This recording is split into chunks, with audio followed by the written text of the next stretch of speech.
Hello, and welcome to Outer Spaces, a podcast dedicated to empowering designers and contractors in the outdoor living space. Through this show, we hope to create a powerful resource for you, someone who is trying to grow their company but might not have all the tools and processes to do so. On Outer Spaces, we are passionate about breaking the chains of small mindsets and helping contractors just like you take control of their businesses and their lives. My name is Joshua Gillow. And I'm Dwayne Drawn. Through our 40 years of combined dirt under the nails experience, we look forward to sharing tips, strategies, and other contractor success stories here on the Outer Spaces podcast. Without further ado, let's get on with the show. Hello and welcome back to the Outer Spaces podcast. It's your host, Joshua Gill, alongside my trusty sidekick, Dwayne Drawn. What's going on, Dwayne? Not much, man. Just chilling like a villain, enjoying life. Still traveling, started flying again. I'm enjoying myself on that. Just having a good time. I tried to go up this morning, but the clouds were too low and visibility was too bad, so they wouldn't let me go flying. Yeah, I see the pictures posting. I see you out there playing again. I know it's been a couple of months, so I'm glad you're back and playing up there and all that good stuff. Are you flying the same plane over and over? Do you get different planes to fly? How does that look for you? Our school has 6 of the exact same airplanes. Okay. But because they're the exact same planes, they actually all have different characteristics of each other. So just because they're the same doesn't mean you fly them all the same. So I try to fly one mainly. Yeah. It's November 261 Romeo Alpha is the one that's my baby. I normally fly that one. But every once in a while, I'll bounce to other ones. Nice. I love that, dude. I love it. I'm glad you're back up as spring comes. Hopefully you can get a lot more in this summer and still stay up there and enjoy it, man. That's always great. Yeah. Sweet. Yeah. Well, today, guys, we got our special guest back on the show here. It's springtime in the United States, and there's one thing that you guys need to know more than ever right now, and it's not, how your trucks look. It's not kind of designs you're doing. It's your numbers. So we have the man himself, Wes Zimmerman, back from Synced Up. We're going to go deep on numbers today. We're going to talk about not just their importance. I think everybody knows how important numbers are, but you'd be surprised by how many people still run their businesses as if they put a blindfold on, got in their car, started the car, and started driving. And I say that because I used to run a business that way. I used to live on hope and fingers crossed for a profit at the end of the year, not knowing what my numbers were, not knowing if I was going to make a profit. If somebody asked for a discount and I'd give them a discount, that they'd be happy. I'd sell the project and I wouldn't realize that I just completely screwed myself. And, the thing I love about Synced Up is the fact that you see that up front. Now, I want to let you know, I don't get paid a penny to say this. This is not about Wes and Dwayne and I coming together trying to change the world by, selling more seats for Wes. This is more about, I've demoed the software. It's incredible. And I think that everybody should at least give it a vision because it's so freaking amazing. Because once you understand your numbers and you understand where you're going, your confidence rises by probably 5-10x, and you know exactly what you're doing. You get a budget to start with and all of that. It's so powerful. So anyway, I'm not going to sit here and go on anymore. I'm going to let Wes do that. But you guys today want to unlock that information for you. So if you're driving blind like I used to, maybe we can take that blindfold off and have you start to see some of those things and get the optics into your business so that when you're making decisions, you're making them with confidence. So Wes, that's probably the longest intro I've ever had. So welcome. Thanks, welcome guys. back. It is good to be back, man. I was missing you after hanging out on all these trade shows all winter long. Yeah, how bad it seemed like week after week we were somewhere in the country together, right? Exactly. It felt like a circus. I felt like we were on a circus, Yeah. Like a Ringling Brothers circus. Everybody knew everybody. Yeah, that's right. But so good. You said something that actually struck a chord, and that is that your confidence rises. And I think there's this kind of stigma where you feel like, hey, knowing your numbers is going to mean I'm going to turn into this weird spreadsheet guru / accountant / whatever. And it's not that at all. I mean, in fact, when you can do that, sure, you can go be a spreadsheet guru, but when you use a system like Synced Up, it's like, no, leave the algebra to us, leave the pricing algorithm to us. You just plug in your information, it will spit back out to you your numbers, and the confidence just goes through the roof. And at the end of the day, what we're doing at Synced Up is not really selling fancy buttons. We're selling confidence to people. And And I say that because I'm coming right off of a crazy winter season. I was just telling you before we started recording that I've been meeting with a bunch of our customers that come through our onboarding process. And some of these people, for the very first time in their life, have built a budget, which is basically a term for knowing how much you should mark up your costs to ensure that you cover all your expenses and generate a profit. And anyway, so they've come through this onboarding cycle, 4 synced up, and for the very first time, they've built a budget with our help. And they start dialing in, they start creating estimates. And I just talked to a guy yesterday that's like, I never built an estimate for more than a couple 10,000, right? 10, 20, 30,000 for a job before in my life. He said, I just sent out a bid for 115,000 and I am rock solid confident that's the right number. And he said, I can only do that because of how these numbers are. I just put in my costs and it just tells me how much I need to charge to cover my overhead and generate a profit. And at the end of that, that guy was just like on fire. He was confident. He was solid. And that's just one story. There's others that then that translates into, now I feel like I can invest in myself. I can invest in my business. I can hire people. I can pay my people better. I now have the assurance that I'm making the money that I need to be making. So now I feel like I have the freedom to go let myself go a little bit and go spend time with my family. Those are the other side effects that come out of this. Really kind of when you drill down through all the layers, it all starts at knowing your numbers and having the confidence that you're charging the right prices for your jobs. Yeah. Wow.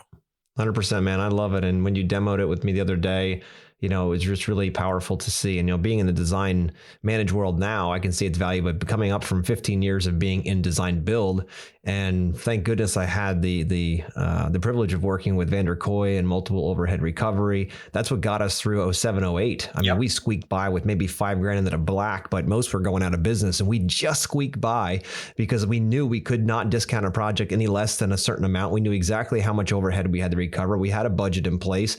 Like, these things sound scary, and they sound scary to me back then to think about, how am I going to come up with a budget? I don't even know what the hell I spend in a year. How am I supposed to forecast something in that? I don't even know how it works. Yeah. Right. So the cool part about the way you approach it, and what I really appreciate, is the fact that you start out with a budget. So even if you've never built a budget for a business before, your team has. West, Synced Up has. They've built hundreds and hundreds of budgets. So the cool part is you put all your stuff in as close as you can get it. And then all of a sudden it tells you, okay, on your equipment, on your subs, on your, on your materials, on your labor, how much you should be marking it up. And it gives you the number at the end. And, one thing I thought was really cool about it was, when your whole pricing is done for the project, you can go in and say, Mrs. Jones say the price came out to $21,684.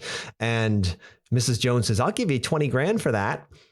And then you think, okay, what if I took that? You have the option to go in and change that and say, if I took $20,000, how much would my margin be at the end? And it's at like 1%, right? And I'm sitting here laughing and I'm like, how many of us used to do that? Be like, I'll just take a couple grand. No, it's only a couple thousand on 20. No.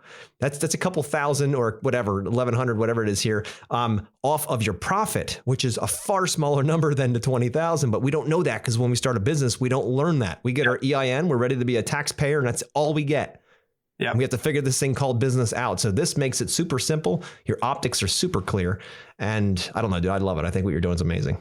Yeah, it's like what you're talking about there is exactly what we all do. Like when we don't know our numbers, AKA we're not confident, and we come up to Mrs. Jones with a $20,000 bid, it's a lot of money. We kind of look at that number the same way we value $1 for our own life or whatever. And when they push back on you and they want to negotiate with you, I'm not confident and I cave. I'm like, I only got 3 more weeks of work. I got to have this job. Sure, I'll do it for $2,000 less. And like you said, you just stripped out all your profits. And usually you think, well, it's just $2,000. Like I'll still make some, and maybe you will, but it's basically stripping out your ability to run a profitable business. You'll never grow.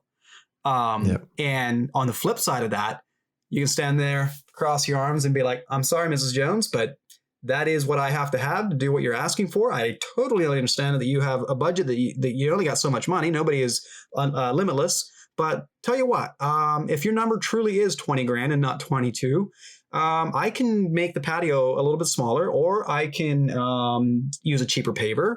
I know you really liked this high-end one, but I can use a cheaper one over here. And suddenly you're negotiating with scope and you're not compromising your own ability to make a profit. 100%. Or the best one is, Wes, you just said something that's actually pretty powerful. I don't think you guys caught it, but you said you take care of it as if you valued $1 for yourself personally.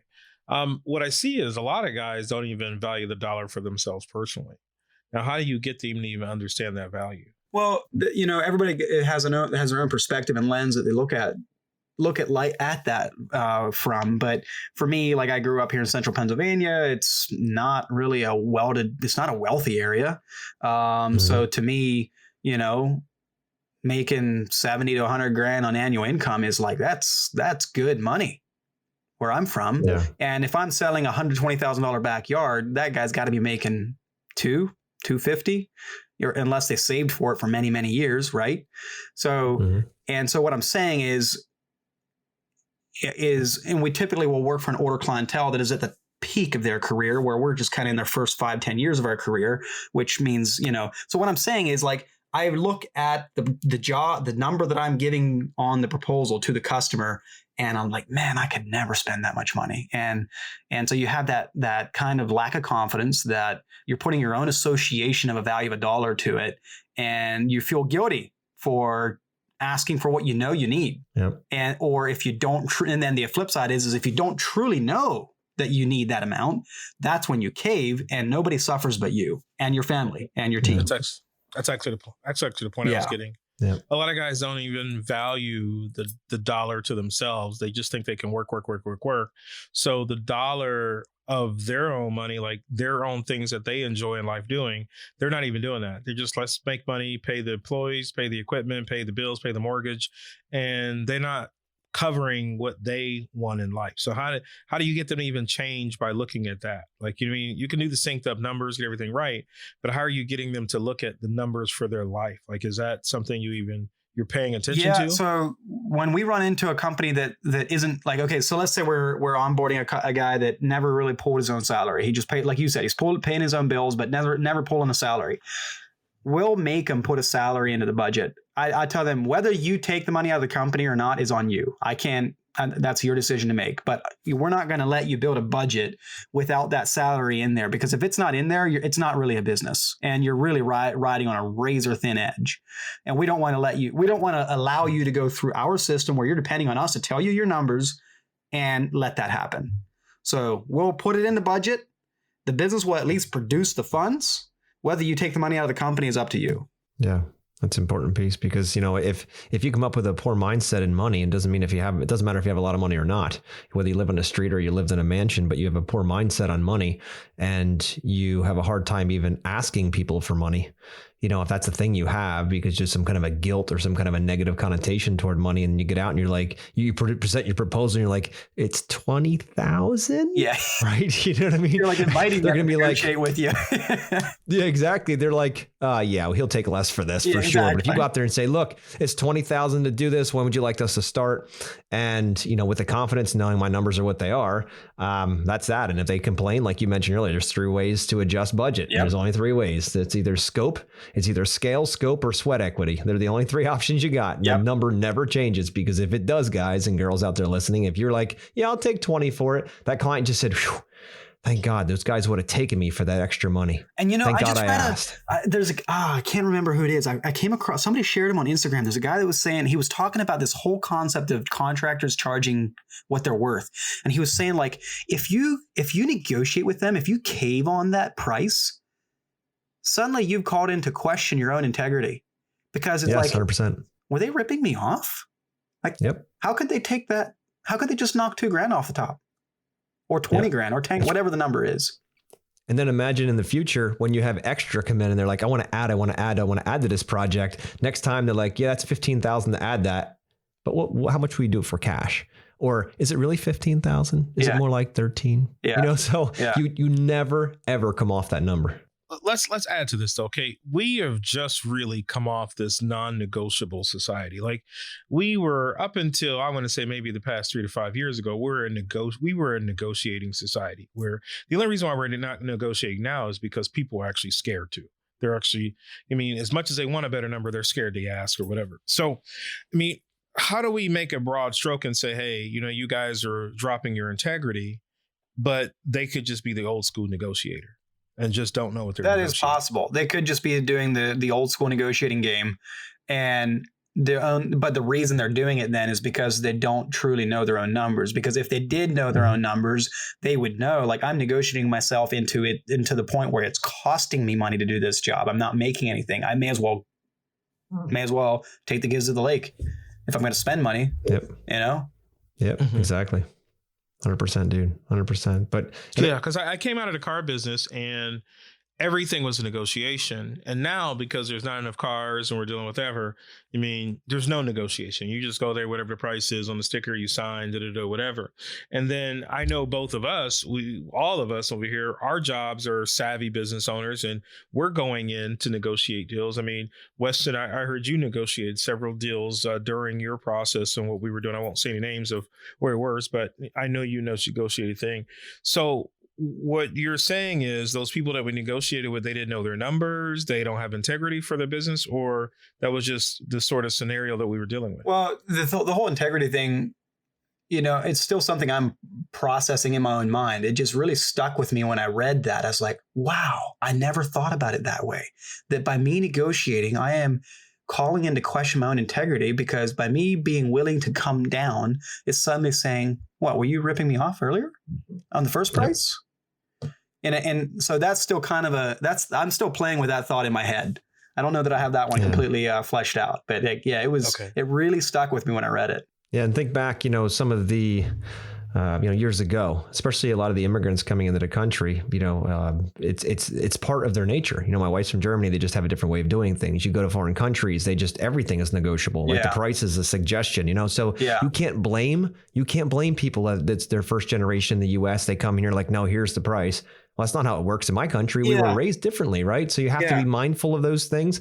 And if you run into that situation, I'm not suggesting this, but it doesn't hurt if you're going to do that to make sure your numbers are a little higher so you have a little flexibility, right? But at the same time, that's make sure the not thing too. yourself. I think this can vary a bit from industry to industry. And what I'm talking about is through the lens of the contracting construction type industry. Correct. Because when you go into Kohl's and you buy a jacket, that thing's probably marked up 200-300% from the real cost of manufacturing that thing. And so that's why you walk in there and there's 75% flash sales on the thing, So our consumer society is trained to negotiate. The sale, the whatever. But what is a little bit different about home building, outdoor living spaces, the kind of things we do, is the costs are the cost of producing the work is extremely high. We don't have 50% margins on that, net margins where we can knock 20% off, no big deal.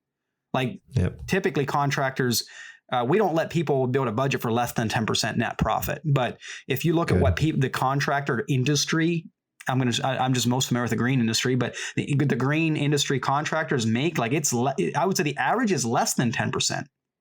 Yes. And so when 100%. You start negotiating from that point, then that's where the problem is. If you're in a market that's incredible and you're bidding your work at a 30 to 40% net margin, and you want to knock 10% off, then you can. Where your freedom to negotiate begins is from, okay, my costs are all covered. I'm generating the minimum amount of profit. Anything above that, you have freedom to negotiate with. But most people are not even close to that in this industry, which is why we're saying, hey, put on the brakes before you start negotiating, get your numbers dialed in, get confident and crystal clear on your numbers. That will give you the confidence to, and tell you exactly when you could or could not negotiate. If that's, if your numbers are high enough to give you the ability to do so. Yeah, we will not negotiate on our numbers, but we do have a negotiation budget meeting where we start taking shit out. Yeah. That's a budget study side. Once we plug our numbers in, those are the numbers. We're not knocking off because the other company knocked something off. But call them up. You know what I mean? Yep. I actually had a scenario today where I had a situation where I basically just told a homeowner, I didn't know you were having somebody else bid against his job, so you could just finish with them. Like, what do you mean? What do you mean? I said, you guys showed us what they did. And if you would think that we're even close to each other, you guys can finish off with them and we'll walk out. So I guess you had the negotiable meeting, but we have the budget survey where everything is, there's line items of everything. We'll just start pulling stuff out or make stuff smaller. Yeah, that's the right way to negotiate.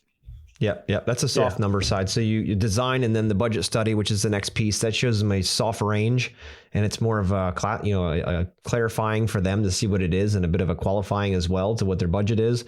That there, if they say they want in or out, whatever, that's their ranges of prices. That's just a soft touch. But when it comes down to the final proposal for the project, there's no moving off of that. That's what it is, unless you move one of those three levers. That's the only way that's going to happen. Yeah.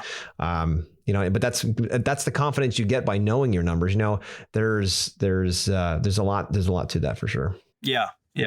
Yep, for sure. So what are some of the struggles, Wes, that you see that, new companies are coming in, like what are some of the aha moments that they're having when they come in and start talking to you and start working through and plugging in their numbers and seeing things for the first time? What are some of the ahas you're seeing? I think one of the biggest ahas that happen is people, we have this preconceived idea, like, what, you mean I'm going to pay a couple $100 a month for a software where it's just an app on my phone with some buttons and stuff?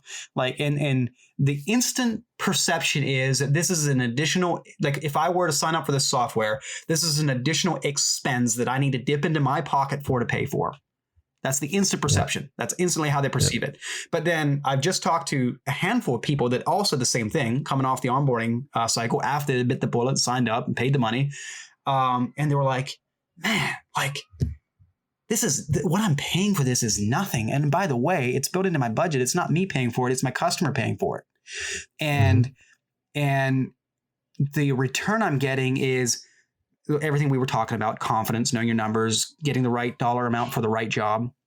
But that in turn leads to I can now pay my team better. I can now invest into my company. I now feel like I have the freedom to go spend time with my family, and I'm not sabotaging myself.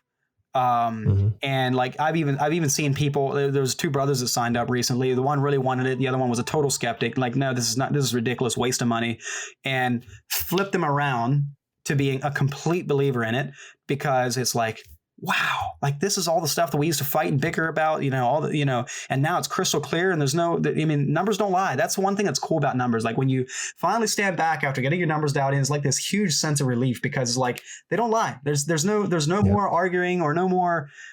It's crystal clear. And so the aha moment I'm talking about is like where the perception switches from, this is buying a software is an expense to me that I'm sacrificing my own income for, to no, this is a tool that allows me to save tens of hours a month. It allows me to make more money because I'm not caving on job prices.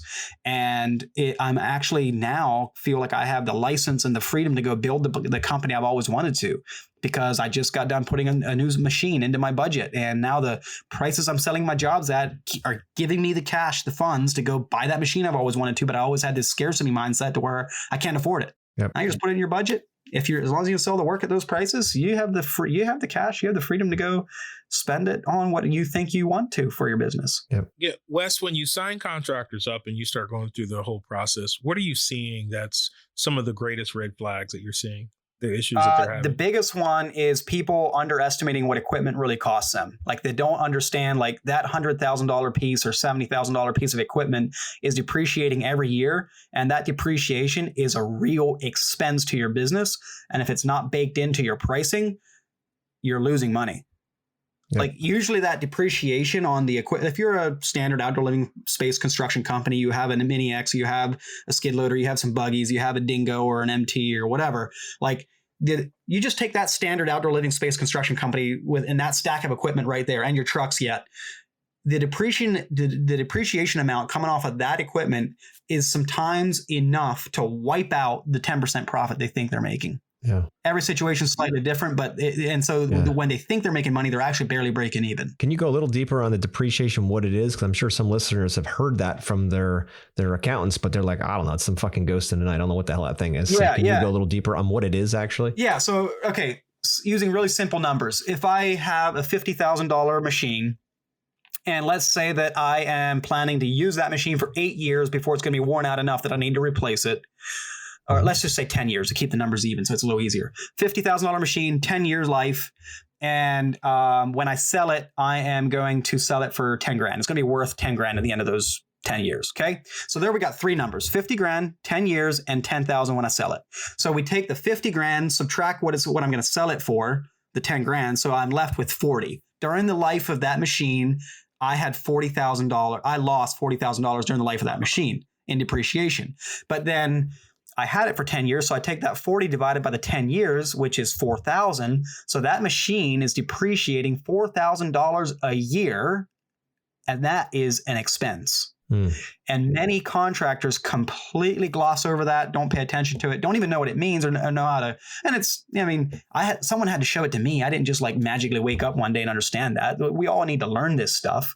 But the reality is if you're not counting that into your pricing, like I said, very often the equipment depreciation is enough, and in extreme cases, more than the amount of the profit they think they have baked into their pricing.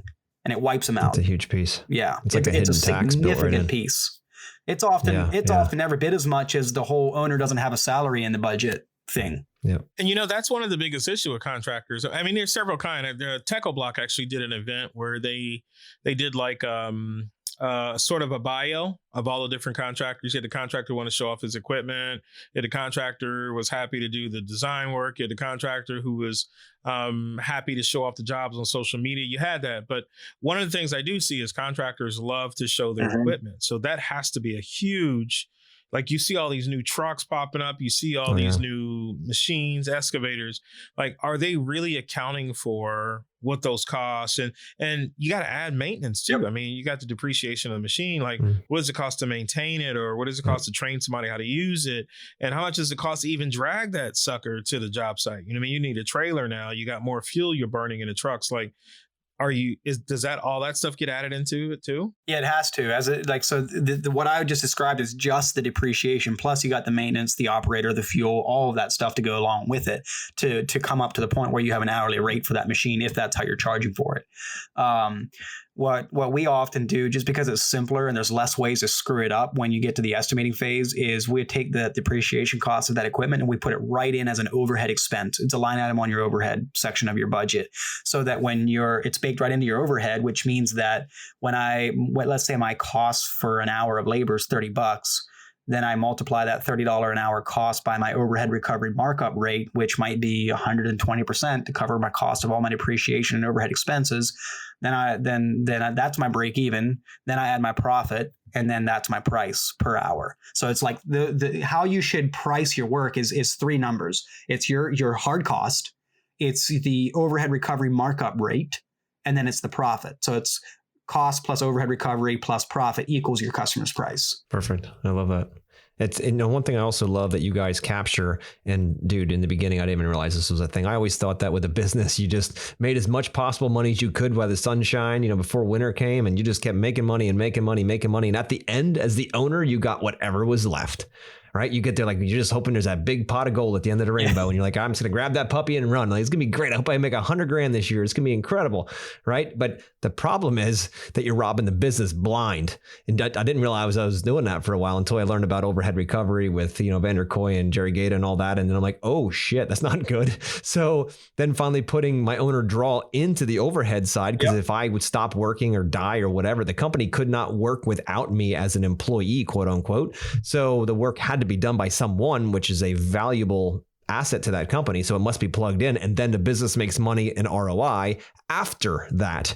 And I'm like, whoa, holy crap, that's a big deal. The problem is that my numbers went up then. I'm like, damn it, I pay myself too much. And it's like, but it's such an awakening thing that, all of that's in one box. And when you're billing out your hours and watching everything out, you're like, yeah, as long as I stick with this, like I said with 0708, like as long as I stick with this, we're fine. And it helped. It absolutely was what made us go through. And it's the same concept that you've baked into synced up. And I had to do it by hand before. Now you're doing it automated, which is even more incredible. Yeah, because the work you put in there to actually understand how those calculations work, you didn't learn that overnight.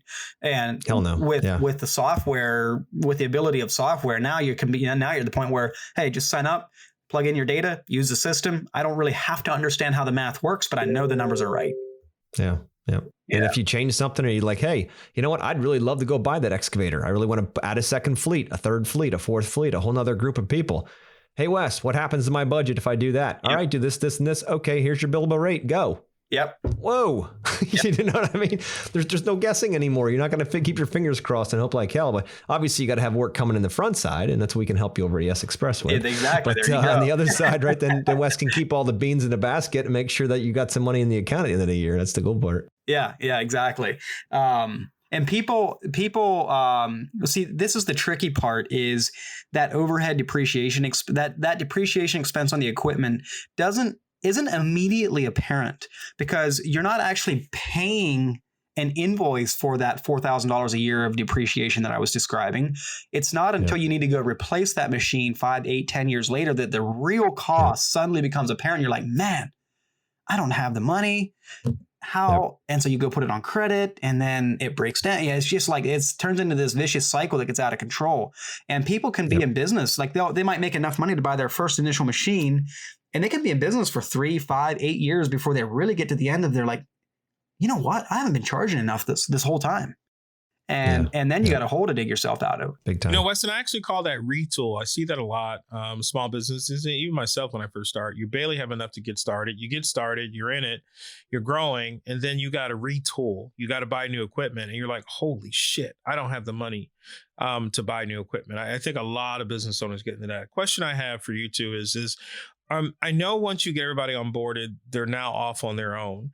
And in the event you talk to them after onboarded, are you finding them having an issue with charging the higher numbers, or are they able to sell the jobs at those higher like I have not run into, I can't think of a single person I've talked to that's come through Synced Up that says I can't sell the jobs at the numbers that Synced Up is telling me to sell it at. Now, on that onboarding call, there's plenty of them that have this like, dude, I'll never be able to charge $105 an hour. And you can see the emotional battle taking place, right? But I'll talk to them a month later, and they're like, man, this is incredible. Like, I just did it, and I'm selling the work. And this is where I keep coming back to, if you put in the discipline to know your numbers, all these emotional head trash battles kind of fall by the wayside. Yep. And the market really is the market is at the end, that's the real judge. It's like, if you can't sell the work at the price, then maybe we need to adopt a different business model with less overhead so we can bring our man hour rate down, or whatever it is, Yep. And if you're heavily, invested in overhead, I remember, when I was running my design build company, each year, my old tax, I never forget him, Neil. He's like, all right, Josh, the end of the year, section 179, accelerated depreciation. You can expense this a whole piece of equipment in year one. So that became a thing. I'm a dinosaur, right? So that became a thing, when I was in business. And he goes, not a portion of it, the whole thing. So if we went out and bought a $50,000 truck, you can take that off. It basically takes that money from the IRS. They don't see it because you put this equipment in front of it. I'm like, dude, like, how many of these can I buy? He's like, as many as you want, up to a certain amount. I'm like, okay, cool. So we started upgrading and retooling, to Dwayne's point. And the next thing you know, obviously I didn't have the cash for it. So I'd say to the, Bobcat or Ford, like, hey, finance me. And they'd be like, sure. Right. So they kept financing. And pretty soon I had 5, 6, 7 loans out with these guys each year, adding equipment. And what I found, and it's why I want to say it to the listeners, and especially the new businesses starting out, be very careful with that, because that accelerated tax, first of all, never buy a piece of equipment just to save tax. Never do that. Only ever buy it if it's going to serve your business to grow and serve your clients at a higher level. Never for a tax break. Don't do that. So I found after having 5, 6, 7 different loans out with different companies, that something started happening. I called it the tail started wagging the dog, which meant that I was working, especially in the winter, just to make payments on that equipment that I used in the summertime, and my expenses to keep that equipment running as depreciation was collapsing, or not collapsing, but, accumulating, if you will. The value of that equipment was going down and down and down and down. I was still paying and paying and paying. And 4 or 5 years later, when that equipment was shot, I was still paying full rate for it. And then when it was finally shot, I sold it for pennies and a dollar to go buy more stuff with the same level of stupidity up and down. So be very, very careful. It doesn't hurt to rent things if you don't use them a lot, so you don't have that in your overhead. You bill your client directly for those pieces. And I understand the value and driving around in a new pickup with your name on it. There's a pride factor there, but don't let pride supersede common sense. And that's where, knowing your numbers, you'll know where that level is and if it makes sense or not of how much you need to charge. Have you ever run into that, Weston, with people or in your background? Yeah. And as long as you need that. Okay. So say you tell yourself, hey, I need to go get that new truck, logo the thing up and just have a good image for my company. Sure. Go ahead. But just make sure you've got that thing in your budget. And if you're just blindly doing it, like you were describing, that's where you get yourself in that situation where the equipment's not worth anything. You're still paying the full loan amount and you're selling it for pennies on the dollar and repeating the cycle. And the way to break that cycle is to put it into your budget. So you're counting the true cost of that depreciation and the cost of that equipment so that your rates are producing the funds to make those payments. And so like you were saying, in the winter when low cash flow, you were struggling to make those payments. You should be putting the money. So if it's in your budget, the way it should be, in the summertime, you'll produce the money to make those payments in the wintertime. You should be putting that money aside so that you should not be spending it. It's not your money yet because you haven't yet covered those bills that are coming up when you have low cash flow. And that's kind of but Wes, at the end of the year, the money's all mine. So it's like it's Christmas time and I want to bring a big check home to the wife and say, look what I killed this year. This is why I wasn't here all year. This is why I haven't seen the kids in how long. Look how much money I got. You're taking everything out of the business, all the blood that runs through the body of that business, and you're taking it out, and then you have nothing in the winter. That's right. Trust me, I am guilty as hell of that when I first started out. So, but you're right. Once you budget for these things, and I know Dwayne's even taken it a step further with profit first and having buckets for all these things. So that money's not spendable. That stuff is already allocated, earmarked for that expense. And at the end of the year, whatever's left in my bucket is what I got. And you don't have to think about that anymore. Those things all go there. But this helps you make sure you're billing on the front side for this. And you don't realize that, I didn't know I had to bill for equipment. I thought that was all just part of overhead. Like, no, hell no, you need to bill for that. But so this is going to lead me to another question, Weston. So if I'm a contractor and I have a piece of equipment, and how do I keep track of how often I bill? How should I bill this equipment to a job when I don't know if I only need a skid steer for an hour or two? Like, how do you find people do that and are most effective? And then I'm going to go into how do I get my labor rates? So let's go from that way. So with the equipment, there's kind of two schools of thought. One is you count your equipment as depreciation, which is then baked right into your markup to cover your cost of owning that equipment. That's the one. That's the mode that I call KISS. Keep it simple, stupid, because it's really hard to mess it up. Then there's the other method where you charge for it by the hour or by the day in every job where you use it. Each of those two methods have pros and cons. I typically will set, especially newer business owners, up with the KISS method, where we just put all that equipment as an overhead expense, and then it gets recovered. The cost of that equipment is covered in literally your man hour rate. And the reason I like to do it that way is because I've seen this happen over and over again where, so there's a couple things. You could forget to put the equipment in, or you do the bid and you know that the customer just isn't quite going to go for that price. And so you're like tweaking your numbers and like, it's not going to take me 5 days with that machine. I can do it for 2. And it's equipment's an expensive thing. And so you can very quickly have a very real impact on the final price of that job by tweaking those numbers. And so I've seen it happen. It's the first place salespeople go when they try to sell the job and they're trying to get that number down is they shortchange themselves on the equipment. And that's exactly why I like to put it in overhead, because then you don't have the option of shortchanging yourself. It's baked right into your markup and you can't mess with it.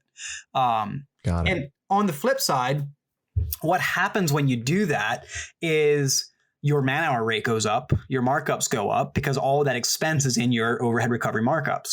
And so the con of charging for your equipment by the hour or by the day is, so you got to come up with that hourly rate. You figure out the depreciation, the maintenance, the fuel, the operator. You come up with that hourly rate for that piece of equipment. And you're like, so I got the total of like what this equipment's going to cost me for this year. And now you got to take a guess at how many hours you're going to bill out on that machine or how many days you're going to bill out on that machine. So let's say I'm going to bill out 250 hours on that machine this year. Okay, great. So you do that. And then you go through the whole year, not really paying attention. And you get to the end of the year and you realize you only billed out 120 hours. And suddenly you did not even close recover the cost of owning that piece of equipment. The pro of doing it that way is it doesn't jack your labor rate up or your markups up. It keeps those markups relatively low, and equipment is a separate line item on each bid, right? But yeah, they both have pros and cons. It's just that if you recover your equipment as overhead, it's really hard to mess up and get to the end of the year and not have generated the dollars you need to pay for that equipment. And the other thing I like about it is that equipment is costing you money to own it, whether you're running it or not. So if you're out there planting a posy with a shovel by hand and your nice new $80,000 excavator sitting at your parking lot at the shop because you're doing a simple little planting job for Mrs. Jones, you still have to pay to own that piece of equipment. And so if it's in your overhead, it's in your hourly rate. So whether I'm planting a bush with a shovel or whether I'm actually running that machine, I'm recovering the dollars I need to own that machine. Makes perfect sense. Now, if you keep the equipment separate, I think that this would be a better value, because I know when I was in business, there were some times we were just doing maintenance. Somebody would hire us to do a remulching job and, or plant a couple bushes, do a quick tear out, something I can do by hand. And what I didn't want to be doing is charging them in an overhead structure for all this equipment. So maybe it's 20 or 30 bucks an hour more because of all the equipment would be in a design build package versus a maintenance package, because I didn't need to be as overhead heavy in maintenance. So how do you guys manage that piece? Like if I'm only maintenance going to design build, so that I have two different billable rates for labor? So you can get really into the game of splitting hairs here. But what in that case, like let's say you're doing mostly maintenance and you're kind of breaking into the design build market and you're, well, first of all, I would go back to the first one thing you said is don't buy the equipment until your cost of renting the equipment is more than the cost of owning the equipment. Correct. That's the first thing I would say. But let's say you've already transitioned over and you've got the equipment. What you could do is you could build two separate budgets. You could build a budget for your maintenance and build side, where you just have your mowers and wheelbarrows and job trailers in there and your trucks as your overhead. Then you can build a budget for your design build side and have all that equipment over there. Just keep in mind, you can't clone yourself. If you build two different budgets, you have to come up with like, I have this many production days a year for maintenance and this many production days a year for design and build. And let's say you have a total of 200 days a year. If you have 40 allocated for maintenance and the rest allocated for design and build, you can't split your overhead up on 200 days on both of those budgets because you're not cloning yourself. You can't go do both things at the same time. So this is where I say it gets into splitting hairs. And if you can do these things that you're asking about, but it just makes sure that you are clear on what it is that you're doing. And that's actually one of the benefits about signing up with Synced Up is we, in our onboarding session, we have these discussions with you one-on-one, going through all these nuances and determining what is the best, most safe route for your company. Got it. It's not like we just let you like, hey, here's the tools, figure it out. No, because most times people have umpteen questions like the ones we're talking about here. And we want to actually help you dial those in so you feel rock solid confident about it. But anyway, you can create two different budgets, one for maintenance, one for design build. Just make sure that you're not double dipping on your ability to produce. And I don't know if what I'm trying to say is coming out, but basically, if you have two different budgets, then you got to share your production days for the whole year between those two budgets, if that makes sense. Yep, no, absolutely, 100%. Now, to my second part of my question, especially new contractors out there, how the hell do we figure out production rates? Like, what is there any suggestions you have or that you've seen others use, or how do you typically help people find the production rates of a patio, whatever the hell you're building? Like, how do you do it? Yep. So you can put links in podcasts, right? We can, yeah. I'll give you a link to a production rate calculator spreadsheet that I've developed with like a guided tutorial on exactly how to do it. But I'll give you that link after the call here, and people can use it. Got it. But basically, people sometimes we don't give you production rates and templates when you sign up with Synced Up, and I often get some pushback from that. People are like, "Oh man, it'd be awesome if you just give me like all your, you've been in the industry for so long, just give me your templates and production rates." I'm like, I'm telling you, it's not going to work because if even my own production rates will evolve and change over time as we get more efficient, more experience, upgrade our equipment. We should be you should look at your own production rates at least once a year and make sure that they're updated to your current production ability. So if I got to constantly be checking myself on my own production rates, how on earth are my production rates going to be accurate for you? They're not. So what I would rather do is teach you how to fish instead of giving you a fish.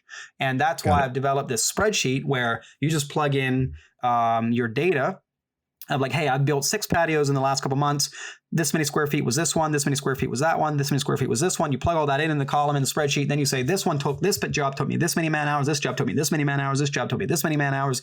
And then it spits out like, hey, you can produce 3.4 square feet of installed patio per 1 man hour. Right. Or whatever. I love that. Whatever it is. Yep. Call it spreading mulch, call it installing a patio, call it planting bushes, whatever. You can use the formula is the same for everything. But, that way, and the only way to get that data is to job costs. You have to know, knowing how many square feet the patio is easy, but by job costing, I mean, you have to be tracking your hours. So you know how many hours it actually took you, not estimated, your estimated hours that you put on the proposal, but how many hours it actually took you to do that patio. And that's so powerful. That's where Synced Up enables you to dial that in a way that no other product does right now, where you have that data live in front of you before you're even pulling off the job site. You know exactly how many hours it took you to do that patio. You can plug that into your production rate calculator, and you can have a zero dialed in production rate that's dead on accurate for your company. And you're not using someone else's template that you're like, is this going to be right for me? It was right for him. And that's a false belief if you think you can use someone else's template and run with it, building a proposal for your own company. It's just, you can't do that. No, it's so true. And, I remember my brother and I getting in locked, heated discussions because I'd be the one bidding and designing and he'd be the one building.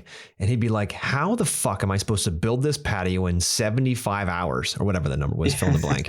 And I'm like, well, dude, last time you did it this way. He's like, yeah, but you didn't take into account this. You didn't take into account that. You didn't take, you know what I mean? So we would go back and forth and lock horns often on that. And he's like, he'd roll his eyes. He's like, why do you even put production rates out? And we weren't calculating. That was before we understood this. We were just dabbling in this idea. And then eventually I said, okay, well, if that's the case, why don't you help me with it?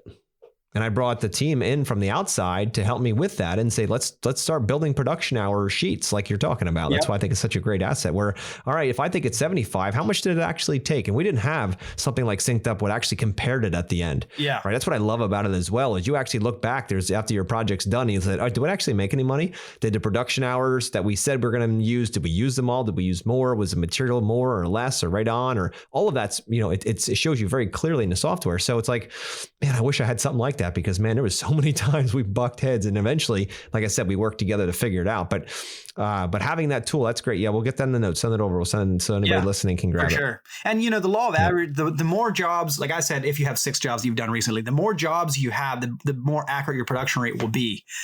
Meaning like if you're just comparing one or two, if you're just feeding your production rate calculator with 1 or 2 jobs or 3, there's the accuracy factor is not that great. Once you have a dozen jobs, 20 jobs, 30 jobs, 50 jobs into that thing, the accuracy factor is like dead on. Yeah. It's averages, law of averages at that point. Yep, I love that. Yeah, especially from the beginning at the spring, in the spring, like your crews are normally working slower. They're not as gifted as they become by the end of the season. We used to see that a lot when we had crews, the new guys, or you just had a new team sort of in the spring and they didn't do as well. They weren't as fast. They didn't understand the processes. And by the time you got to mid-season, they were knocking out a patio in one day.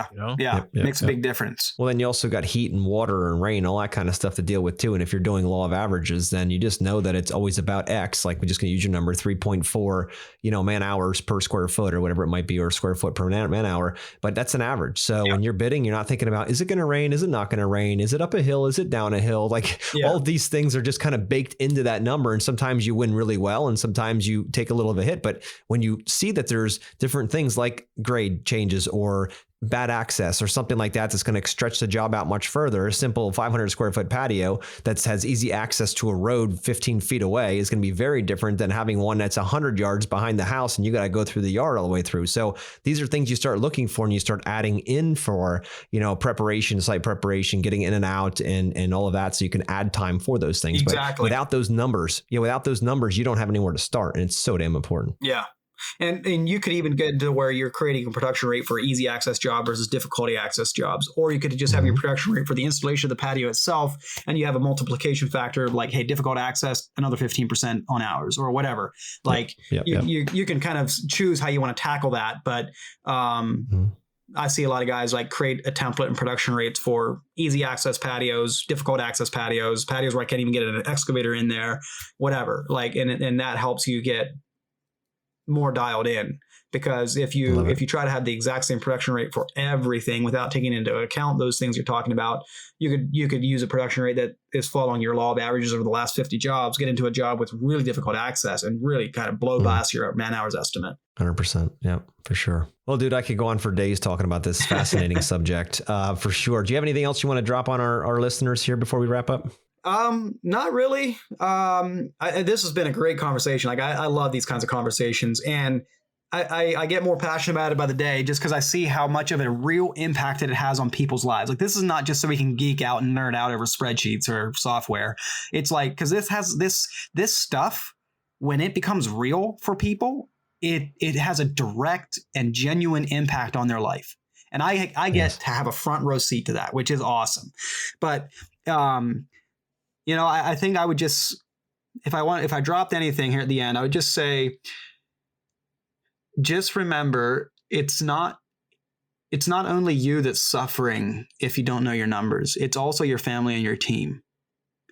And if you, because most of us are like, well, I'll deal with the consequences, but so that my family can be doing well or whatever. And when you start suddenly realize that it's not just you that could potentially suffer from not knowing your numbers, it's your family and your team. It's like, man, it's not being selfish for me to do this. Like I have to do this. And it becomes this thing where it's not what it costs you to go buy the tools or invest the time into getting this dialed in. It's what it's costing you to not do this and continue, like you said, driving with a blindfold on. And if you do sign up with Synced Up, we will make sure that all of your expenses, including your owner's salary, your equipment depreciation, the cost of the software itself, is baked right into those numbers. So at the end of the day, it's not coming out of your income. It's coming out of essentially the price to the customer for the job. The customer is the one that ends up paying for it. And that's an important piece because, guys and girls out there, the more you charge for projects, the better service, the better experience, the better equipment, the better everything you can provide your clients. That's the number one thing. And if you really want to be the best in your industry and do amazing stuff, you need to be open to charging clients what you're worth and what it costs you to give them that experience. Yeah. And not be thinking about chasing your competition's numbers. If they're $22 a square foot for pavers, let's say, you got to be 22 or 21. That's bullshit. Your client doesn't care about that as much as you think they do. Mm-hmm. What they want is an excellent experience. They want to have a very smooth ride along the way. They want to have great choices. They want to be led and guided. That's what they want. They don't want just the price. And if that is, okay, so there is a fringe group out there that it's all about just the number, that it's all about the cheapest number wins. Let them go. Yes. They're not your clients. The customer will, there comes this dynamic where you're more into the Yes Express side of things, where are they your client or are they not? And weeding out your leads to make sure you got quality leads you're spending your time on. Like that gets into that's another whole can of worms to open. But yeah, it absolutely plays into that. For sure. So, Wes, it's been a true pleasure again. I'm sure we'll have you back. I love talking about numbers. I want to open up the entire, the world to what you're doing, because I think it's amazing. And guys, that our goal is to impact and empower, 2 million people in the next 4.5 years now. Time's ticking by pretty quick. We have thousands weekly listening to the podcasts, and it's such a great thing to see the camaraderie that's happening and the messages that we get and just spreading knowledge. That's what we love to do. So that wouldn't be possible without you guys spreading this. So if you enjoyed this conversation with Wes about numbers and you think somebody who could benefit from even just hearing this, even if they never buy anything from Wes, just hearing this and talking about that depreciation and teaching them that little hidden tax, right, that's built in that people don't think about, it's super important. So share this with them. I certainly appreciate your time, Wes, and everyone listening. And guys, if you want to stop getting in your car with a blindfold and putting it in a drive and hoping like hell you're going to make some money at the end of the year, reach out to Wes and he'll take that blindfold off and you'll be driving, sitting back with the window open and the breeze in your hair, baby. So love that picture. All right, guys, till next week. Keep killing it. Hey, thanks.